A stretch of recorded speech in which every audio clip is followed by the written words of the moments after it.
Welcome back to FPL Faff with Jez, Jack, and Jim. I'm Jez. I'm Jack. And I'm Jim. And I am an idiot. Yeah. Here's why. Kevin De Bruyne turned up after I was slating Jack last week for getting him in. Thoughts?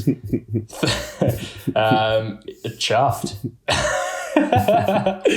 I mean, are we surprised? Are we surprised that Kevin De Bruyne got 3 bonus, a goal and assist against Fulham? The one thing I was surprised about was Mahrez only getting 1 bonus point and no attacking returns. He was, and that's not rubbing it in. He was very, very good against Fulham, and I think he'll be good for weeks to come. I was impressed. Even I'm thinking about him. He has to stay in my team now. So, he's a good player. Yeah. He's a good player. Sure, Yeah. but equally, he is gone from my team. Whoa, gone already straight. That's 1 week. week. Mistake. 1 week, 1 day. Yeah, maybe, but also no, it's not. So okay, Mahrez out, and I'm hoping you got Kevin De Bruyne in, which means that you would have had to have got another player out as well. So no, -4. I took it -4. Sure. Whoa. It's nothing on your big -8 to get Phil Foden in for 0 points. That was a work of genius.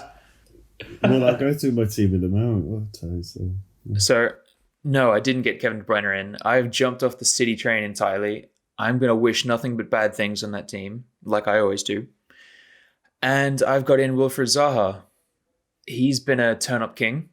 Interesting. And so what that's allowed me to do as well is just save a little bit of cash and use that to get in Reece James at the back, out for Kilman, for Kilman, who has lost his spot in that Wolves team. And also Wolves that was a dreadful performance at Liverpool. Like, I know it is Liverpool and they're pretty good, but geez.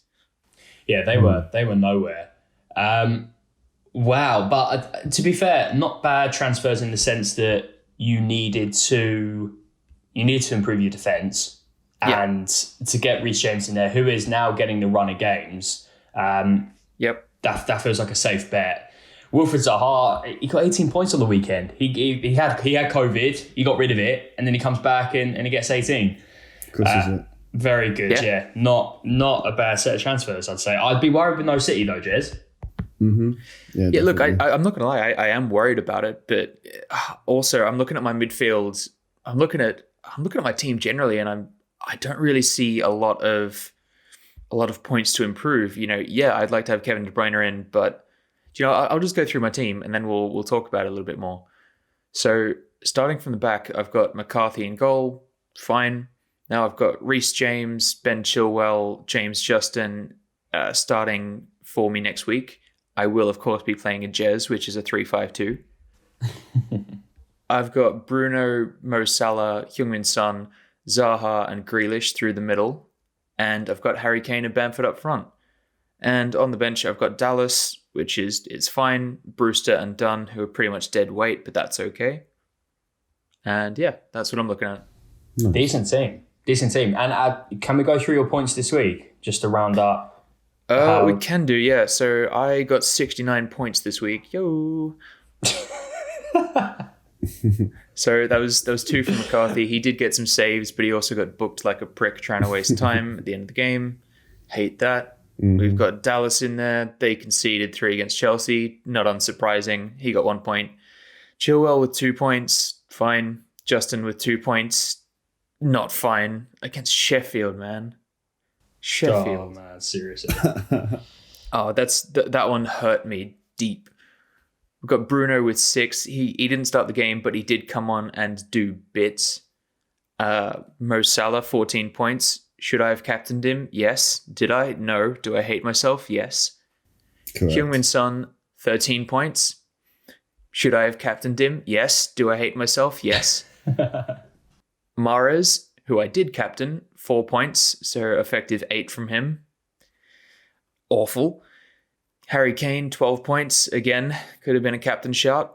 Bamford with 8, which was nice. He got on the score sheet against Chelsea, and Brewster was my only other player to play, and he got 1.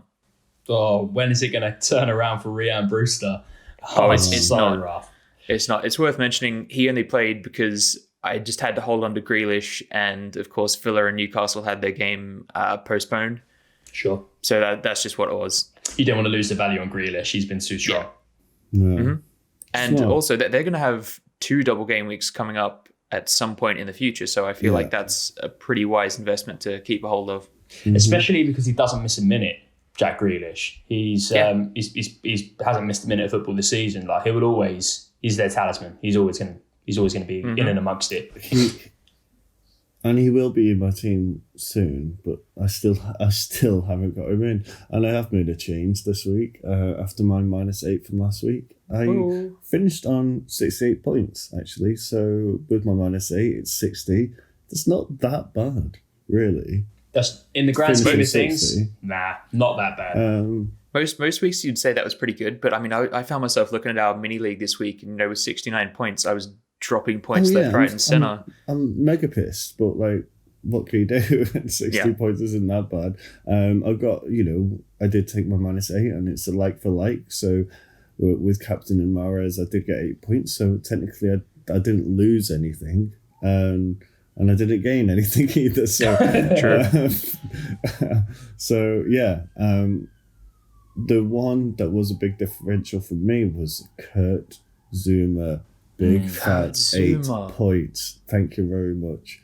And yeah, everyone else you pretty much just listed off just for me. And yeah, like all Kurt things Zuma, considered, that's not bad. That's not that too man bad. attracts bonus points. Yeah. He does. He really does. He's a machine. So good. He's gone up so much. What is he now? Yeah, he's 5.6 now. So Sway started at 5. He did.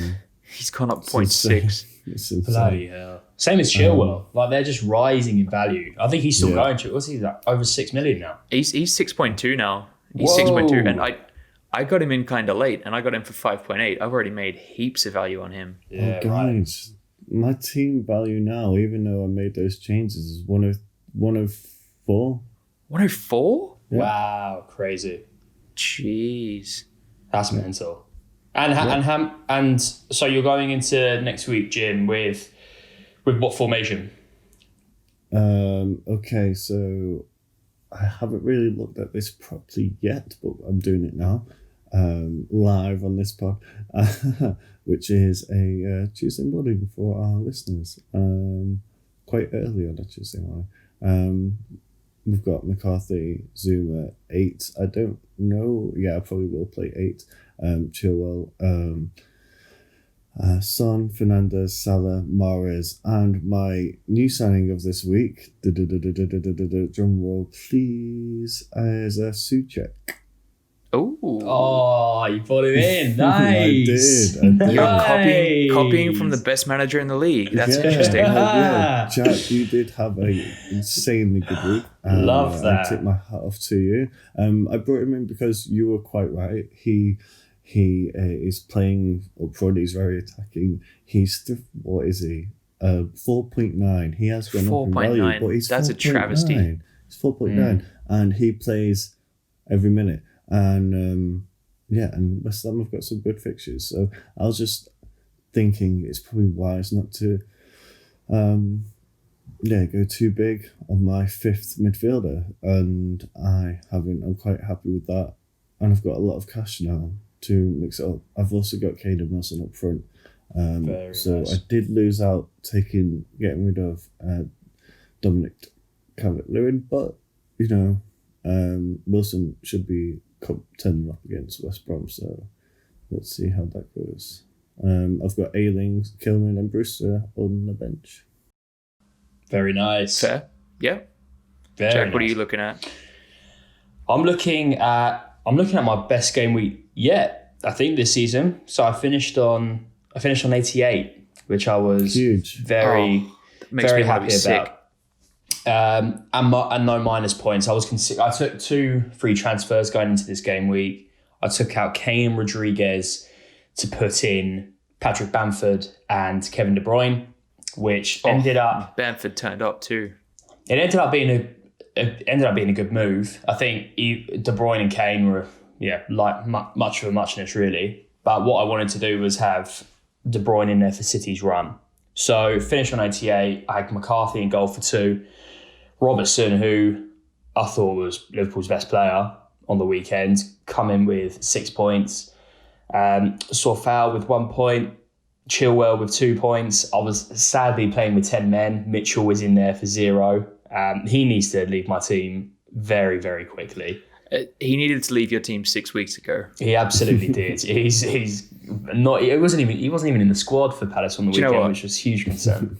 Jack, you need to. I think there is call for you to be immediately removed from the FPL Faff mini league on account of you've played with 10 men for 4 weeks, maybe even 5 this season. It's been poor. The bench hasn't had the reinforcements that I would have liked at all. But look, I mean, it's a marathon, not a sprint. We're going to keep going. We're going to keep building on that. The defence needs work, but that was a really poor effort in defence. I was playing a 4-4-2. What was always very pleasing is when you look at your midfielders and your strikers and they all return. So Salah, He was my vice captain, got me 14 points. Son, 13. Souček comes in with 8 points. I captained Kevin De Bruyne, finished on 28. Calvert-Lewin on 6. Bamford scores against his former club on 8. And from this game week, I'm looking at my team and I don't feel I need to make any transfers just yet. So I'm going to roll a transfer. I can't see myself making any changes this week, to be honest. I'm considering actually captaining Wilson against West Brom at home. I think that could be a bit of a differential. I'm not convinced Salah's going to play against Fulham. I think he is due a rest. It depends whether he plays in the Champions League this week. Would probably be the decider for me. On paper, it's Salah all day long. But equally, Son, Crystal Palace away, that could be a high-scoring game. So I'm not so sure. Souček, he does drop to my bench, sadly, but I'm very concerned going into another game week without Bruno Fernandes, and I need to try and find a way to get him in. I've been playing around with a few things, but what I do want is a midfield of Salah, Son, De Bruyne, Grealish, and Fernandes. If I do that, I blow apart probably the rest of my team. So I think it's impossible. Believe me, it's not impossible, but like I was looking at that. I did end up going the other way, but the way I was looking at making that happen is getting Harry Kane, and that's something I'm just not willing to do, even for Big Kev, you know. Sure. No, so I think we're going to stay. It's a 3-4-3, but I definitely need to improve my back line. I do like Calvert-Lewin, Bamford and Wilson up front. I feel like they're all reliable soldiers for my squad. So we'll looking forward to next game week. Yeah. So let's just talk about a couple of things that happened during this game week. So obviously we've already touched on the fact that Bruno is a certified turn-up king. You don't have him. It's at the moment I feel like it's kind of one or the other. You know, everyone's got Mo Salah, and that's not debatable. And everyone's either got Bruno or KDB. There's too many good players at around that same price point that are all turning up this season. It's an absolute minefield. It is, and you got to be in a fortunate position to have more than kind of 4 premium midfielders. But I remember when fantasy started this season, and we were thinking Rashford, Aubameyang midfielders, the game's gone, they've lost it.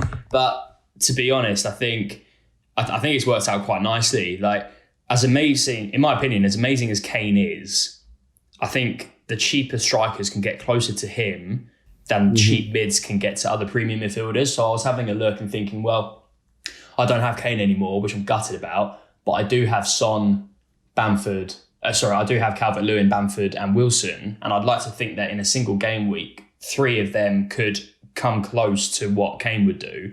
You can't really say that about midfielders. There's not really anyone consistently who's doing it. Like, I don't know if I fully agree. I mean, Big Kev's had a couple of turn-ups, sure, but he hasn't been there by and large this season. And there's a couple of guys around that 7 or 8 mark that are actually doing the business. You've got obviously Jack Grealish is a turn-up king, and he's 2 game weeks less than everybody else, and he's just about on the same amount of points. He's racking them up. And then you've also got people like Zaha. I know James has fallen off it a little bit, and I wouldn't advise getting him in, but like Zaha, Ward-Prowse even, he's much cheaper and he's doing big things. Every week he's getting an assist. I doubted him on this pod a couple of weeks ago. I thought, okay, he's not gonna keep it going, but he has. You make a good point about Ward-Prowse. He is always there. Like, he's always on the set pieces. I like him on corners. We saw it last night with Vestergaard. He does have that threat. I like James Ward-Prowse. You're right, Zaha too. His fixtures are a bit grim, but I think we've seen that he can start to turn up in any game, really. He doesn't need to necessarily be looking at a load of green fixtures. He's a good enough player for that. Yeah, I like how he plays. He's quick, he's tall, he plays direct. I'm really hoping that it pans out, but equally, if it doesn't, I might be looking to Ward-Prowse in a couple of weeks and bank a little bit of cash. Yeah, he's just going to be getting fouled and fouled and fouled. He's going to get so pissed off. He's going to get a yellow card and he's going to be taken off. So he doesn't get completely false. Yellow. And that's just what's going to happen to Zaha. Fake news. Or he continues to get fouled. It's on the edge of the area. He gets back up and he places it in the top corner. It's probably it's one or the other. Yeah, exactly. Guys, let's talk. Go on. I want to talk about Max Kilman because I was looking at him a few weeks ago. Jez, you've obviously got him out now. He's out of Wolves' squad on the weekend. Do we think has he got a future in the first team? Because he's a really nice price still at 4.3. Yeah. Look, I don't think so. I was surprised at the start of the season, just like everyone else, that he got a starting spot. I think that was just Nuno trying to acclimatize a couple of the new boys to the team. Obviously they brought in a couple of defenders. They brought in Aït-Nouri, who's kind of playing as more of a wing back, and they brought in Marcel. You sort of thought that it was inevitable that those guys wouldn't just be sitting on the bench for the whole season. And Kilman, I think, is one for the future. And next season, maybe he'll earn a starting spot in that team, but I think that his game time is going to be limited going forward. Yeah. Let's talk a little bit about Leicester, because I know they got the win on the weekend, but against one of the worst teams the Premier League has ever seen in Sheffield, they looked really bad for most of the game. They were struggling to get forward. They were struggling to do anything. It took fucking Jamie Vardy, who scores what he wants, in the 91st minute, just to get the 3 points. They're having a bad run, aren't they?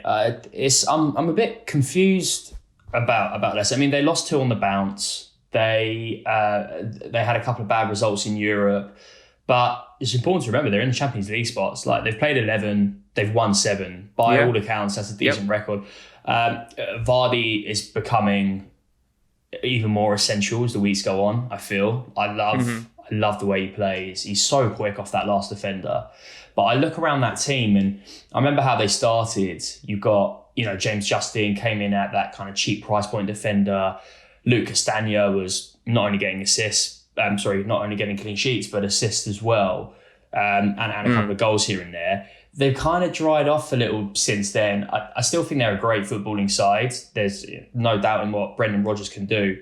But I'll be honest, I was looking at James Justin the other day. He's the second owned defender in FPL. But his points in recent weeks have just not been there. I wonder whether people have been benching him, having him as maybe first sub, or they're actually fitting into his first team. They haven't had a clean sheet since, they've had 3 all season. And for a team who's 4th in the league, you'd expect a bit more. I'm not gonna lie. He's been a bit of a point of contention for me in my team thinking the last few weeks. The issue is I've had about 3 guys in my defense who have been starting. He's one of them. I really wanted to hold on to him until Ricardo Pereira comes back, and I think that's pretty much imminent.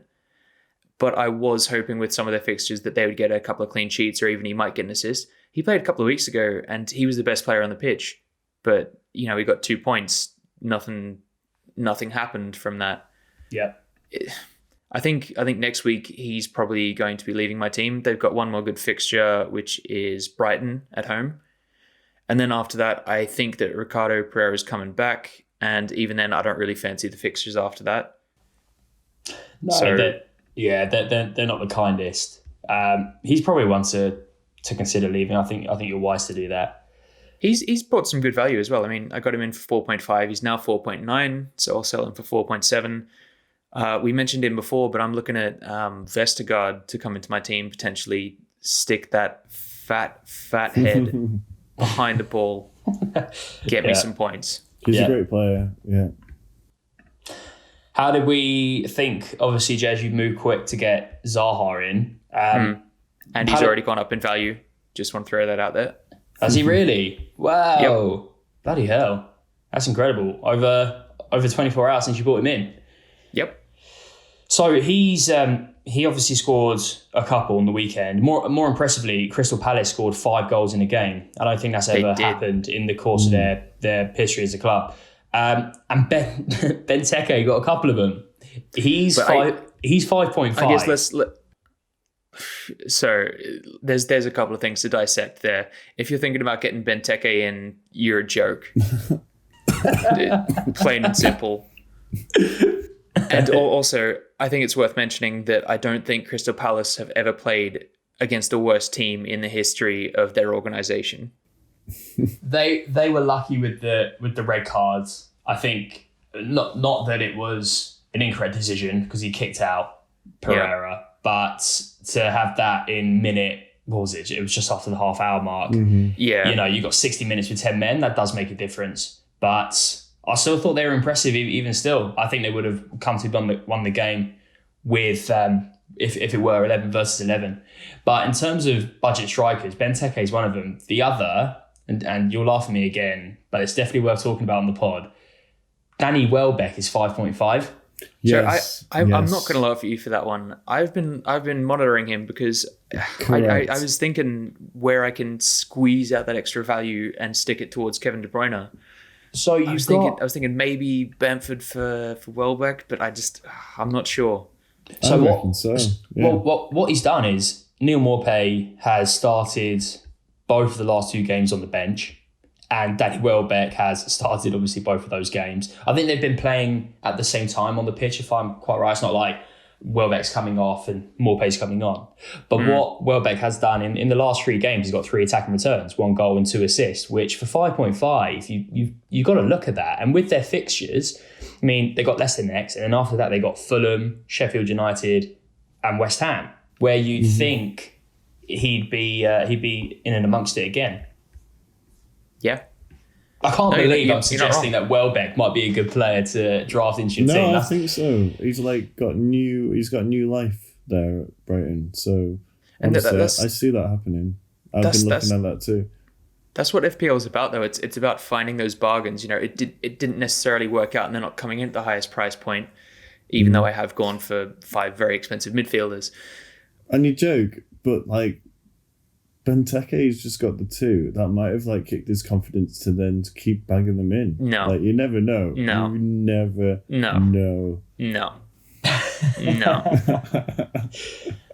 Sorry, no.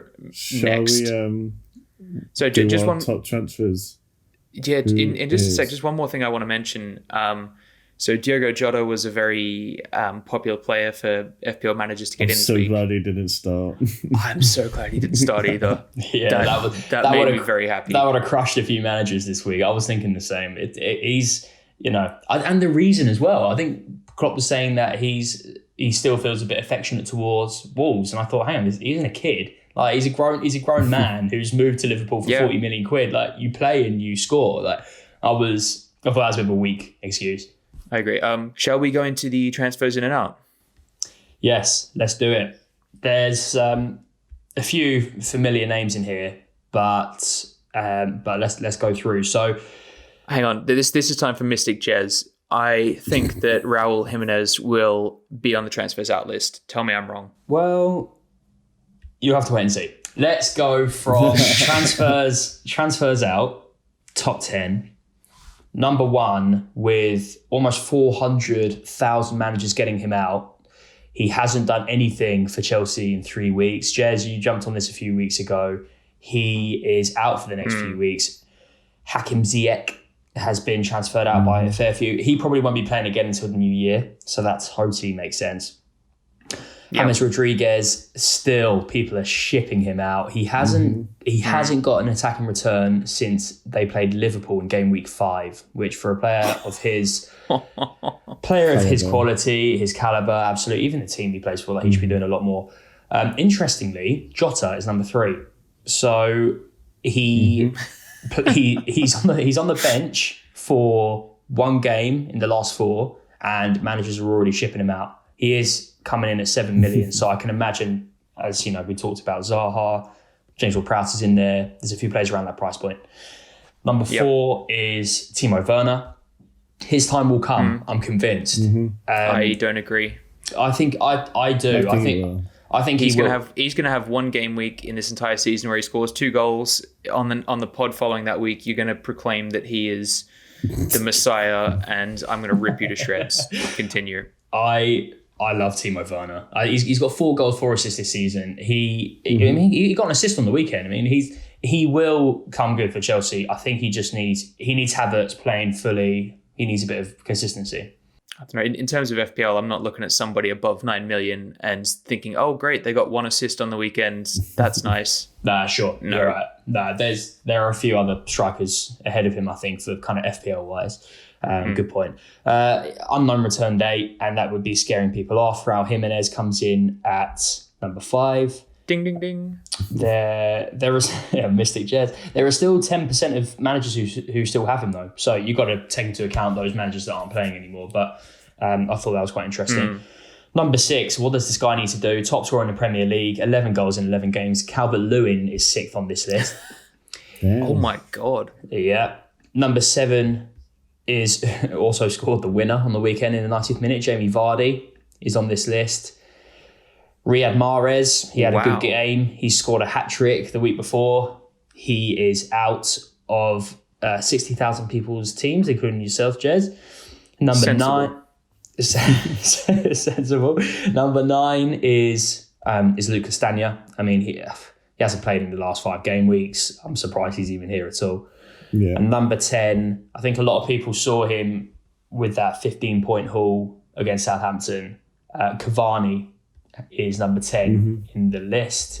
He's out. Yeah. Yeah, he's picked up an injury concern, has he not? He's got a knock. I think he's got a knock. I think that's why. Yeah. Yeah. So that feels a fairly straightforward one. Now we'll go into top 10 transfers in. I'm looking at this list, and I'm fortunate there's quite a lot of players in my squad here, which is making me happy, and hopefully a lot of price rises during the week. Number 1, he was. He missed the game week last week. Jack Grealish, number 1. Number 2, after his 14-point haul on the weekend, is Mo Salah. Number 3 is Big Wilf. Jez, one of you. Correct. Patrick Bamford coming in at number 4. Again, he got a goal against his former club. Well, Jack, now you just listen out my team. Yeah, quite right. Bamford, 70 points this season. I mean, that's amazing, actually, for after 11 game weeks, someone like him. I was very negative about him, but he's looking I like thought he was going to lose his spot. I thought come game week 2, he wasn't going to play for the rest of the season. Yeah, he's showing his worth. Number 5, much like Grealish didn't play last week. Wilson comes in. Son, number 6. James Ward-Prowse is number 7. Okay, all right. Jota, number 8. Oh, Wow. okay. So In and outs. in and out, yeah, in and out, big time. Wrong. Number 9, Jim, you'll be happy. Kurt Zuma. Nice. And number Nice, 10, nice. the King, Kevin De Bruyne. KDB. Hashtag Big Kev. That makes me so sad. By the time Turn up King. by the time I get him in, I'm going to be very sad because he'll be 12.3. Very long hashtag. And you'll be mid-table, maybe bottom, because everyone else has got him in. Maybe bottom. Jim, do you want me to read you my midfield 5 again? Do you want that? I'd like to hear it. I'd like to hear it. Go on. Do your 5. Mo Salah, Bruno Fernandes, Heung-min Son, Wilfred Zaha, Jack Grealish. Yeah. It is an incredible 5. Yeah. I don't see any light blue City in there. but No. it's a very, very good midfield. Very strong. I think so. Right. Are Shall we you move? still going to be mid-table? Yeah. Yeah, yes you are. Wow. Okay. Wow. I mean, accurate, but wow. Shall we go through the fixtures for this week? Let's do it. So first up, we've got Leeds versus West Ham. Ooh, I think it's going to be a home win. I'm going to say 2-1 to Leeds. 2-1 Leeds. Okay. Jack, what do you reckon? Yeah, Leeds have been looking good in recent weeks, but equally so West Ham. I think I'm going to say honours even, 1-1. Okay, I'm going to agree with you in the fact that I think it's going to be a draw. I think there might be a few goals in this one. I'm going to go 2-2. Wolves Villa. It's going to be a big one, actually. Yeah. Midlands derby. Mm-hmm. I mean, I'm going Wolves. to go with a draw on this one. What's the score, Jim? 1-1. Okay. I'm going to go for a draw as well. I think Wolves are stronger at the back than Villa, but I don't think obviously with Raul out, they don't have the same going forward. No. Villa have only won one game in their last 5. They've lost the other 4, and that's concerning. I would go a draw, 1-1. Yeah. I'm going to disagree. I think that Villa are going to turn up at Wolves. I think Wolves might be in a bit of trouble without their talisman in there. I think they've been making some changes and they haven't actually been looking quite as strong at the back. I think it's going to be 3-1 to Villa, and I'm hoping for a Jack Grealish masterclass. No. Okay, then. Newcastle, West Brom. This has got that, this is the dead game. Is this the one? It's the this dead this one. is the we said we were going to come up with a name for this and we didn't. Yeah, this is the deadest one. There you go. I think on paper, I think Newcastle have got this. It won't be by much, 2-1. However, West Brom, they'll look at this game and think that this is winnable. I think, but no, I'm going to stick with 2-1 Newcastle. No, I think it'll be 1-0 Newcastle. I'm actually, you know what? I'm going to stick with the trend of going the other way. I think that it's going to be West Brom. I think this is where they're going to. This is the game that they'll be looking at. This is the one they're going to put all their focus on, and I think they might actually get a result. Might be 2-1. Nice. Ooh. Yeah. Then we've got the Manchester derby. I think this will be the best game of the week. At least the one I'm most looking forward to watching. Yeah, definitely. I think When this one's Kevin De got Bruyne goals. gets a 4th-minute injury, lovely. Yeah, this No, is mad we because don't both wish of them injuries. No No, injuries. I'm not wishing no like a big injuries. injury. It's just like, precaution. It felt like a little tweak, but it's nothing. I'll be fine in 3 game weeks time. No, you want the COVID. So you get the COVID. You have a nice 14. No, I'm not wishing. day, I'm not wishing 14 COVID day. on anyone. Come on.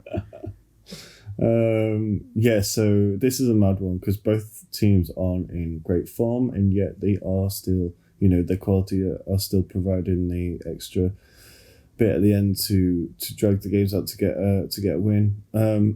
So I don't know where to go. I really don't know where to go with this. I don't think it's going to be a draw. I think there's going to be 1 goal in it. That's a differential, and I think I'm going to say City will take this, and it'll be 3-2. 3-2. Goals. I think both teams will score. I think Bruno will be very important in this game. Massively so, like the most important player. As he always is, but that should have come in more context. I think it'll be important in this game because I think we'll look, after this game, I think we're going to both look at it and think him and Kevin De Bruyne are going to have to fight for control in the kind of playmaking side of the midfield. And I think whoever comes out on top will win the game. Yes. I do think it'll be City. I think I'm going to go 3-1 City. Wow. Okay, I'm gonna have to disagree with you guys again.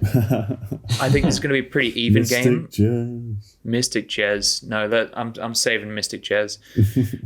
I think that purely based on the fact that United are at home, and I know there's no fans, but Old Trafford is a place that is difficult to come to. There will be 2,000 fans. In Manchester? Really? Mm-hmm. Oh, all right. Oh, I think so. Oh, it's 2. I am pretty sure you're wrong. No, it's 2-3. You're right. No, Yep. So anyway, I think that it's going to be difficult to come there and pick up all 3 points. I do agree that City will score. I think that United will also score. I think 1-1. Next up, we've got Everton-Chelsea. Well, I think there's only one result here. Well. Chelsea are going to just rip Everton apart. Do you know what? What a joke of a club. Probably, but like if anything, Everton do better when we have to play bigger teams. So we could do it. We could do it. Do I think we will? Yeah, absolutely. I think we'll destroy the Chelseas. Should I remind you? It is going to be 3-1 to Everton. Okay, so you're wrong. But should I remind you of how many times you have had your heart broken by Everton by believing in them in the past? Yes, but I've got none of them in my team now, so I can big up the boys. Yes, big up the boys. Yes. All right, so here's what's going to happen. Here is where Mystic Jez comes out. It's going to be 3-1 to Chelsea. Unfortunately, DCL will score. No. Yes. Yes, he will. I feel like Mason Mount is going to get on the score sheet with a lovely free kick or similar. I think Chile Chilwell is going to get in there, either get an assist or get a goal, some attacking return. I think Werner will actually get on the score sheet, and it's going to be convenient. You hate him, and yet he's going to score against. Well, look, yeah, but I'm not saying he's a dead shit player. I'm not saying anything like that. I'm just saying I wouldn't go near him in my fantasy team because I don't think he's going to do it every week. But this is one of those weeks where I think he could get there. I mean, to be fair, against that Everton team, it's pretty much a walk in the park. I mean, I could probably score for Chelsea, Joe. Okay. Wow. You heard it here first. I think Chelsea, they've only lost one game this season. I don't think they're going to lose. Part of me thinks they're not going to win. I think they've got a draw in them, and Everton need to turn it around. Ancelotti's he's managed Chelsea before. I think he's gonna have a game plan which restricts them going forward. I do worry about their counter attacking, particularly on the break. They're so quick. Chelsea and Everton are not the fastest.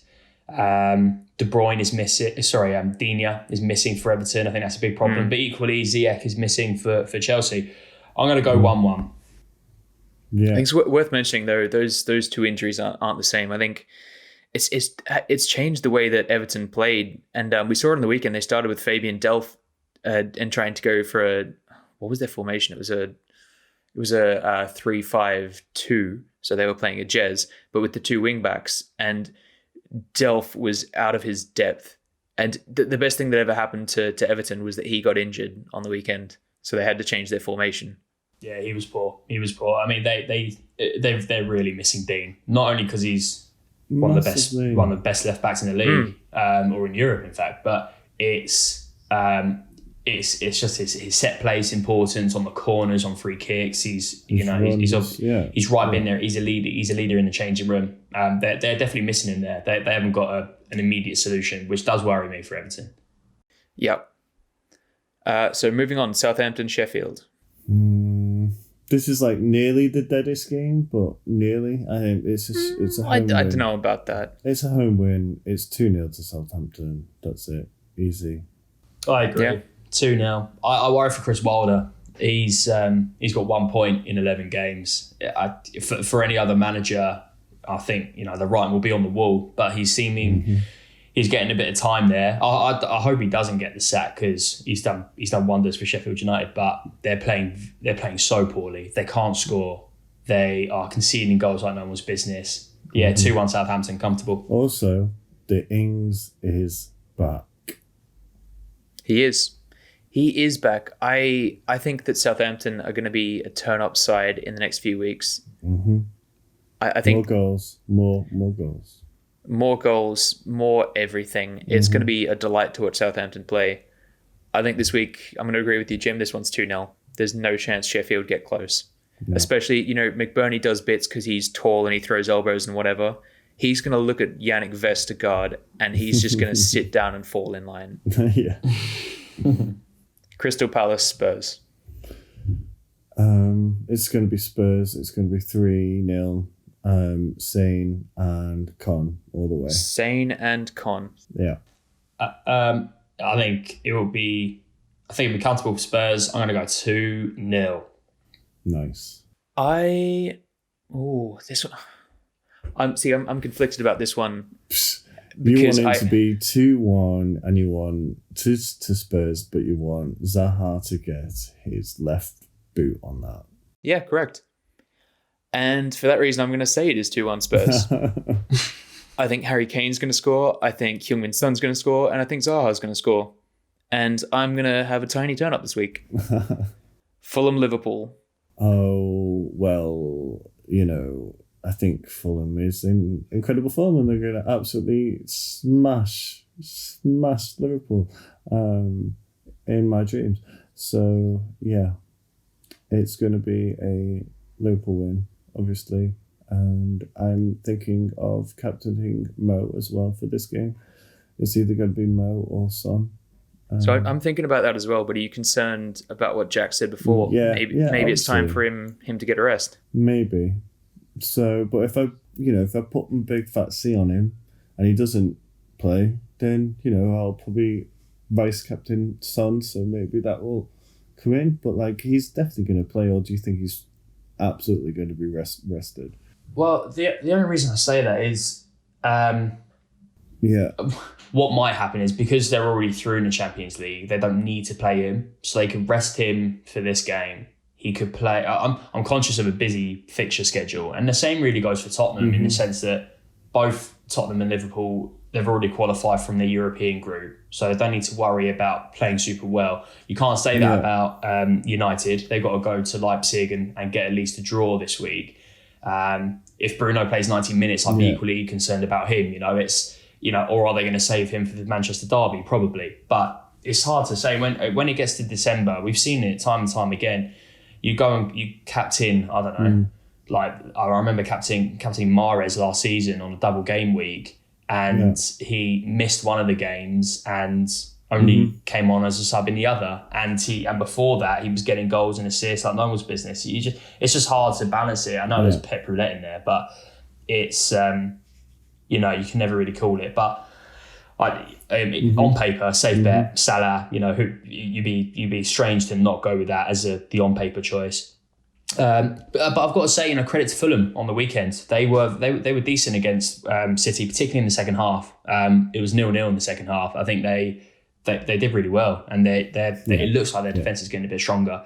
I still do think that Liverpool are going to win this, and I'm going to go 2-0. Yep. I think Fulham have found their correct shape, and funnily enough, I don't think that includes Mitrovic. He has not been in the starting line for a while, he's a bench player now. Mitrovic, there's no question. So I'm going to agree. I think this one's going to be comfortable.